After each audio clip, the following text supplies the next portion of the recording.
Bonsoir et bienvenue dans l'Africa Newsroom. À la une de l'actualité ce soir, toujours aucune revendication de l'attentat de samedi en plein cœur d'Addis Abeba.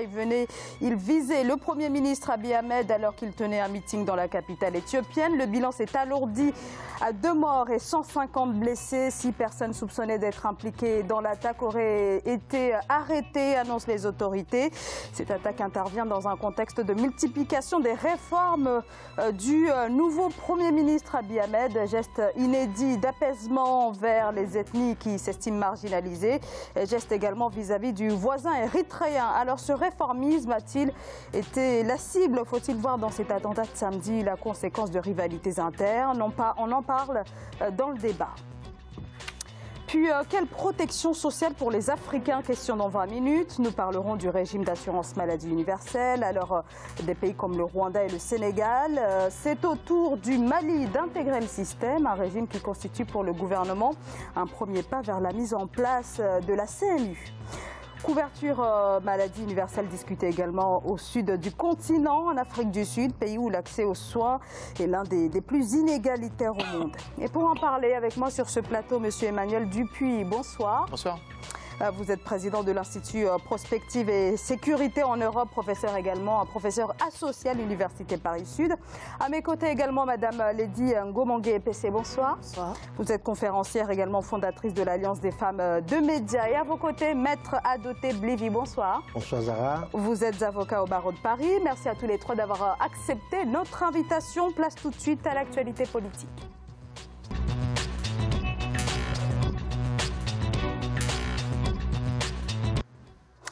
L'enquête ouverte en Éthiopie sur l'attentat de samedi à Addis Abeba n'a pour l'heure apporté aucune réponse sur les raisons, mais aussi sur les auteurs de cette attaque qui visait le chef du gouvernement Abiy Ahmed. Alors, en plein meeting en présence de dizaines de milliers de personnes amassées sur la place Meskel, le dernier bilan fait état de 2 morts et 150 blessés. Les précisions de Gladys Mwamba. Mobilisation de la population en Éthiopie après l'attaque à la grenade du samedi 23 juin 2018. Une attaque dont le bilan ne cesse de s'alourdir. Il fait état désormais de 2 victimes au lieu d'une seule comme initialement annoncé et plus de 150 blessés. Une collecte de sang est en cours et une aide aux victimes a été instaurée par le ministère de la Santé. Je suis vraiment désolé d'apprendre que nous avons perdu une autre victime éthiopienne dans l'attaque de samedi. Mes sincères sympathies et condoléances vont à la famille, aux amis et à tous les Éthiopiens.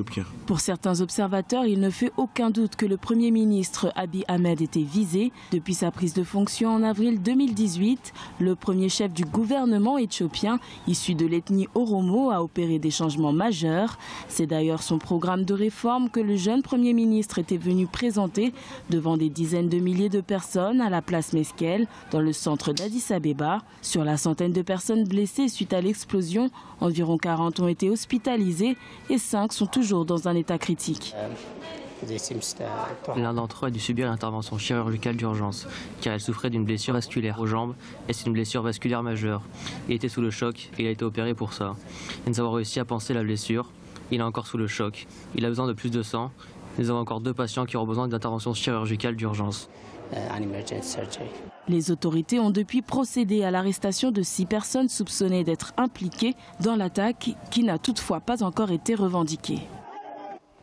Alors, pas de revendication pour cet attentat de samedi, mais en tout cas, ce qui est sûr, c'est qu'il intervient dans un contexte bien particulier, contexte de réforme entreprise par le nouveau Premier ministre Abiy Ahmed, une politique qui est tant sur le plan interne qu'externe prend véritablement un virage à 180 degrés. Est-ce que ces réformes ont été prises par cible, monsieur Emmanuel Dupuis? Alors c'est un petit peu tôt pour le confirmer, puisqu'il y a plusieurs pistes qui sont actuellement étudiées. Est-ce qu'il s'agit d'une opération d'extrémistes tigréens? On rappelle d'ailleurs, ça a été mentionné dans votre reportage, que le Premier ministre est issu de l'ethnie majoritaire, mais c'est la première fois qu'il y a un Premier ministre Oromo.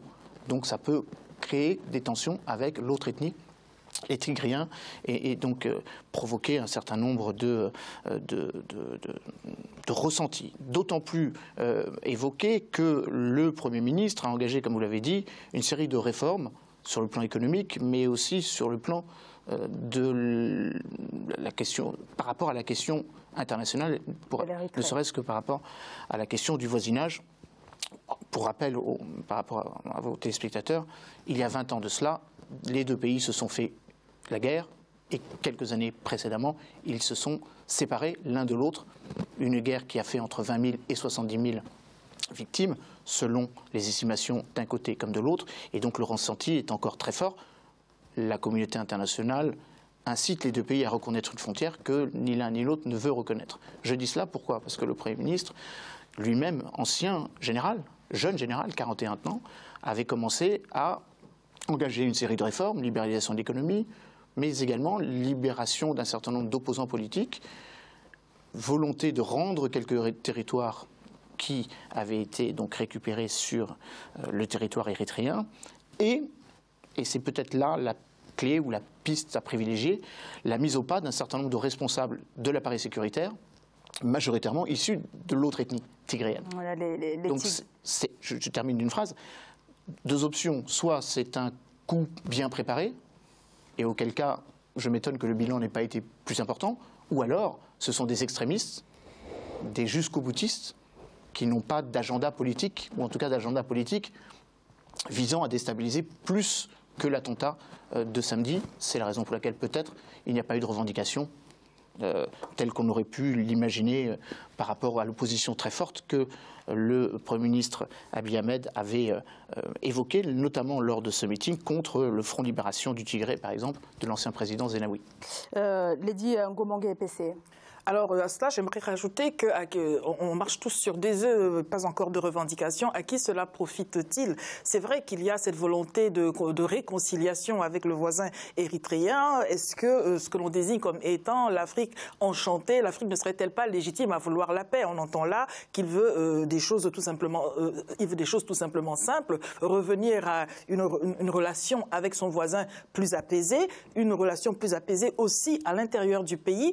Faudrait-il voir en cela que et les Éthiopiens et les Érythréens ne voudraient pas de cela? À qui profitent toutes ces choses-là? Parce que on parle quand même d'armes, il y a des milices, des guérillas. N'y a-t-il pas, ne faut-il pas y voir d'autres personnes qui tirent les ficelles, tout simplement? Alors qui? Grand point d'interrogation. Parce que là, on aurait pu avoir, malheureusement, ou plutôt heureusement, on aurait pu avoir des drames encore plus grands que ce qu'il y a eu. Mais est-ce que c'est un tâtonnement de milices, de mécontents? Est-ce que c'est une affaire purement ethnique? Je n'en suis pas convaincu.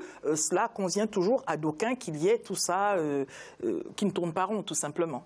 Maître Adoté Blivi, ce qui est sûr, c'est que en tout cas, les réformes bousculent complètement les bases de la société éthiopienne fondée sur le fédéralisme ethnique, avec, en tout cas, qui met au cœur la minorité tigréenne. Oui, mes prédécesseurs le rappelaient tout à l'heure. Monsieur Abiy Ahmed arrive.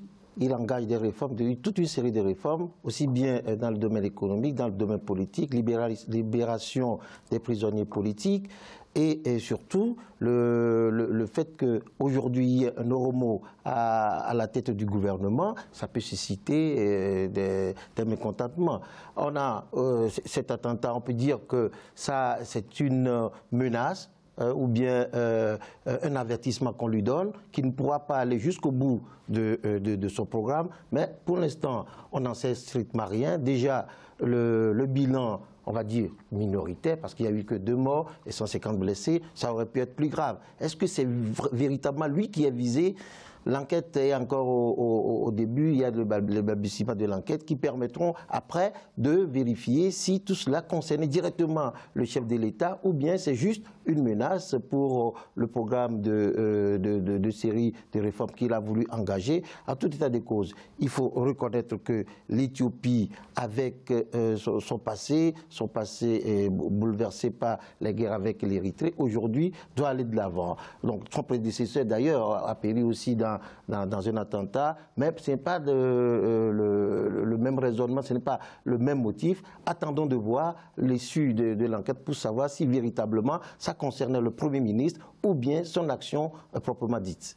Lady Mongo-EPC, ensuite je vous céderai la parole, monsieur. Puisque, alors, je disais, on marche sur des œufs, mais l'Éthiopie, c'est quand même, il y a l'Union africaine. On ne peut pas se contenter de n'avoir ce regard que sur la question ethnique. Il n'y a pas que cela, il y a d'autres enjeux. Il y a la Chine-Afrique, il y a toutes sortes d'enjeux qui voudraient que s'il y a la pagaille, si la pagaille demeure, s'il n'y a pas cette paix, s'il n'y a pas cette cohésion, peut-être que cela arrange d'aucuns, mais qui ? Oui, Emmanuel Dupuis. Il y a un élément important par rapport à l'enquête. Il y a effectivement 6 personnes qui ont été arrêtées, dont un certain nombre de responsables de l'appareil sécuritaire. Et c'est peut-être là où il y a un début de réponse. Comme je le disais, l'appareil sécuritaire était entre les mains des Tigréens. Ou en tout cas, les services de renseignement, principalement les services de renseignement.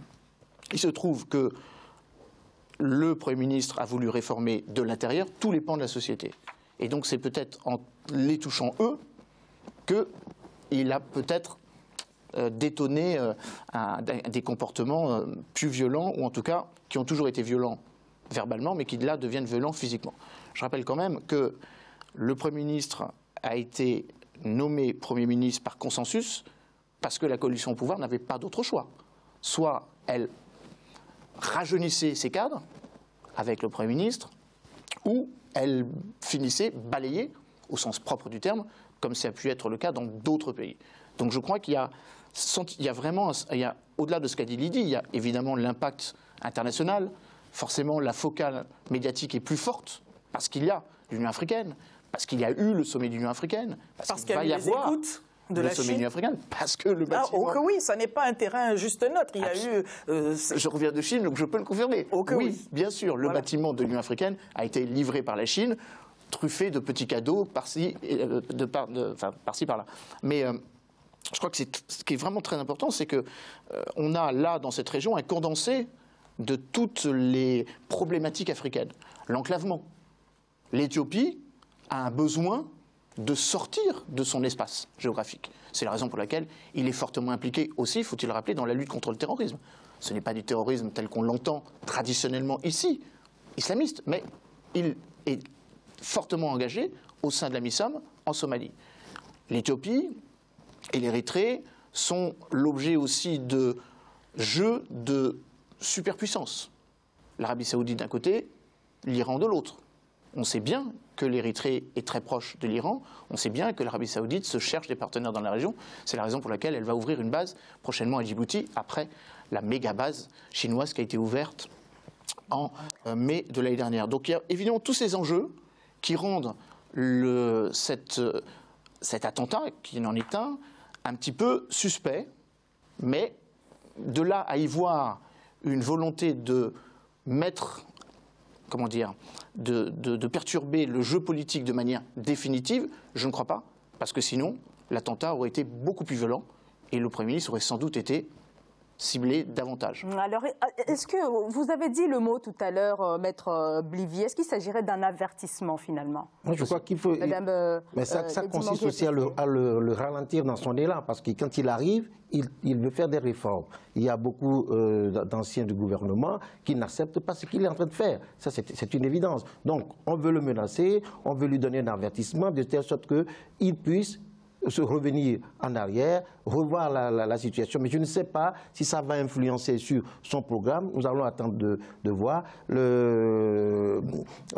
Les 6 personnes arrêtées qui sont de l'appareil sécuritaire, ça permet quand même de dire qu'il y a une influence de l'ancien pouvoir qui était en place, qui a été balayé, qui n'avait pas le choix, hein, après les mouvements qui ont secoué l'Éthiopie, qui n'avait pas le choix. Donc cet appareil sécuritaire qui tient encore le pays, aujourd'hui, Abiy Ahmed n'est pas en mesure de tenir le pays comme le tenait avant l'ancien gouvernement. Donc il est obligé de composer, c'est un avertissement je pense, de composer avec l'ancien appareil qui dirigeait le pays. Il vient d'arriver, hein, il n'a pas encore toutes ses assises, c'est normal pour ma part que ce soit un avertissement. En attendant, il va de l'avant. Abiy Ahmed, il y a cette volonté de pacifier les choses. Après cet attentat, il est quand même parti. Il y a quand même eu ce déplacement en Érythrée pour continuer dans la logique de ce qu'il a engagé. Je pense qu'on ne peut pas s'attendre à ce qu'il revienne en arrière et qu'il renonce solennellement à une volonté de pacifier, de faire différemment. Pas renoncer, mais modérer un peu ses ardeurs. Si vous savez, si les ténèbres doivent cacher la lumière, hein, moi je ne sais pas. Alors, le Premier ministre évoque en tout cas une tentative manquée des forces qui ne veulent pas d'une Éthiopie unie. C'est ce que déclare donc le Premier ministre. Alors, en tout cas, les réformes entreprises par Abiy Ahmed, c'est une volonté de garantir un partage équitable des pouvoirs, des richesses du pays. Mais est-ce que cela peut véritablement se faire sans risque ? Il y a toujours des risques, mais ce qui est certain, c'est que l'Érythrée comme l'Éthiopie sont tous fatigués de cette guerre froide, qui n'a pas été que froide d'ailleurs. Donc une volonté de pouvoir, une volonté légitime de pouvoir passer à autre chose, c'est quand même ce que chacun veut faire. Une fois que le bras de fer est terminé et que le bras de fer n'accouche de rien, les parties prenantes ont toujours envie de passer à autre chose. Et je pense que c'est en cela, et parce que cette volonté d'apaiser n'est pas que la sienne, on voit bien qu'en face, l'Érythrée est réceptive à cela. Donc c'est quand même un indicateur fort. Alors moi je rajouterais qu'effectivement la comparaison par rapport à la guerre froide est particulièrement pertinente. L'Érythrée est née d'une guerre d'indépendance, une guerre de libération nationale, qui évidemment a été soutenue à l'époque par ce qui est resté de l'Empire soviétique, enfin de l'Union soviétique, pas de l'Empire soviétique, de l'Union soviétique. Là on a de nouveau dans la région, dans l'opposition entre l'Éthiopie et l'Érythrée, et je rajouterai Djibouti, 3 éléments du puzzle africain tel qu'il est. Djibouti est devenu la caserne du monde. Près de 10 pays y ont maintenant des bases militaires. Une bonne partie du PIB du pays dépend des loyers, très conséquents. 100 millions de dollars, par exemple, pour la base chinoise. 30 millions que la France paye peut encore payer, pardon. Et je crois que c'est très important, le caractère symbolique de ce qui est en train de se jouer en Éthiopie. Un pays jeune, comme l'ensemble des pays africains, avec une volonté d'incarner une gouvernance jeune et donc un changement de manière dont le pouvoir s'est réparti depuis, je rappelle, 27 ans. Hein. La coalition au pouvoir est au pouvoir depuis 27 ans. Donc on ne peut pas dire que la démocratie va apparaître de manière instantanée. C'est un processus évolutif. Et de ce point de vue-là, le Premier ministre veut aller très vite. Alors je ne sais pas si cette attaque va le réduire ou le ralentir dans sa volonté. En tout cas, si j'étais lui, je ne peux aller que de l'avant, et peut-être même aller plus rapidement et davantage approfondir les choses. Il y a un autre élément qui est très important, c'est la manière dont la communauté internationale réagit à cet attentat.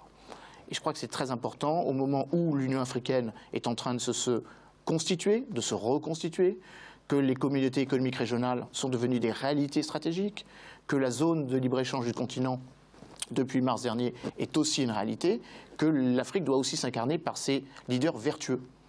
Le Premier ministre, semble-t-il, en tout cas, si on en croit les images que vous avez diffusées, et les réactions de la part de la classe politique éthiopienne, fait consensus dans sa volonté de faire et de mener ces réformes.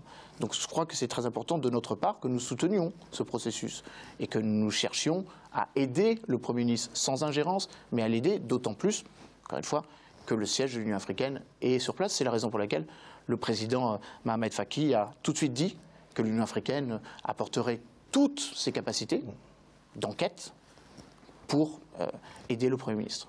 Merci beaucoup. Je pense que vous vouliez rajouter quelque chose. Non, si vous le voulez bien, je vous laisserai la parole juste après cette courte pause. On revient dans quelques instants. À tout de suite.